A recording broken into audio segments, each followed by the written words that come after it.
नमस्ते बच्चों, आज की हमारी कविता है नदी कंधे पर। इस कविता के कवि है प्रभुदयाल श्रीवास्तव। इनका लेखन जो है वो बुंदेली लघु कथाएँ उन्होंने लिखी है, लोकगीत लिखे हैं, दैनिक भास्कर में भी लिखते हैं, नवभारत में बाल गीत वह बहुत अच्छी तरीके से प्रस्तुत किया करते थे।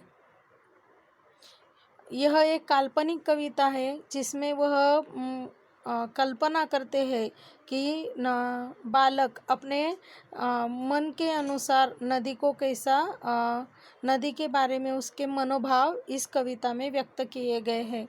अगर हमारे बस में होता, नदी उठाकर घर ले आता, अपने घर के ठीक सामने उसको हम हर रोज बहाते, कूद कूद कर उछल उछल कर हम मित्रों के साथ नहाते।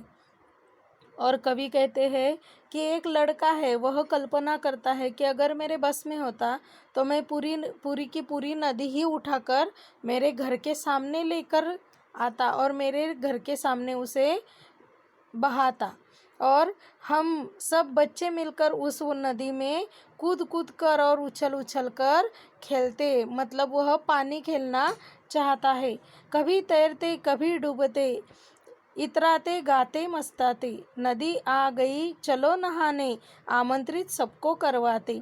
सभी उपस्थित भद्रजनों का नदिया से परिचय करवाते। अगर हमारे मन में आता झटपट नदी पर पार कर जाते।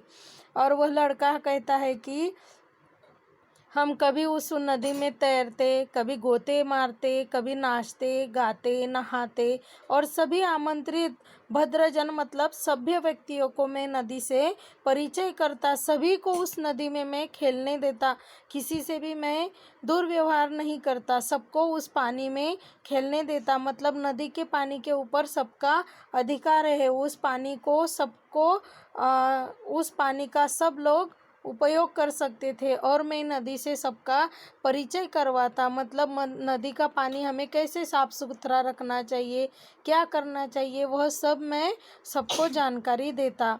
खड़े खड़े उस पार नदी के मम्मी मम्मी हम चिल्लाते, शाम ढले फिर नदी उठाकर अपने कंधे पर रखवाते, लाए जहाँ से थे हम उसको जाकर उसे वही रखाते। और कवि कहता है कि मैं चलते चलते कभी कभी नदी भी पार कर जाता अगर मेरे घर के सामने नदी होती तो, और उस दूसरे किनारे से मैं मेरे मम्मी को जोर जोर से हाथ हिलाकर चिल्लाता कि मम्मी मैं यहाँ पर हूँ, यहाँ पर हूँ। और जैसे ही शाम ढलती वैसे मैं नदी को फिर से अपने कंधे पर उठवाकर वह जहाँ पर थी वहीं पर मैं रख कर आता। यह एक कल्पना की है उस लड़के ने जिसे नदी का राख रखाव करना अच्छा लगता है। नदी के बारे में उसके मन में आकर्षण भी है और प्रेम भी है कि नदी कैसी रहती है, नदी में तैरने में कितना मज़ा आता है, इसकी कल्पना वह बच्चा करता है। आपको भी अच्छा लगता है कि नहीं नदी में खेलने के लिए, पानी में तैरने के लिए, दौड़ने के लिए, उछलने के लिए? वैसे ही उस बच्चे को भी ऐसा लगता है कि अगर मेरे घर के सामने नदी होती तो मैं कितना पानी में खेलता, मैं कितना खुश होता। पानी हमारे जीवन की सबसे बड़ी ज़रूरत है। अगर हमारे आजू बाजू में पानी होगा तभी हमारा जीवन समृद्ध होगा। अगर पानी नहीं रहेगा तो हम तो जीवित ही नहीं रहेंगे। ऐसी ही कल्पना इस लड़के ने इस कविता में के द्वारा की है।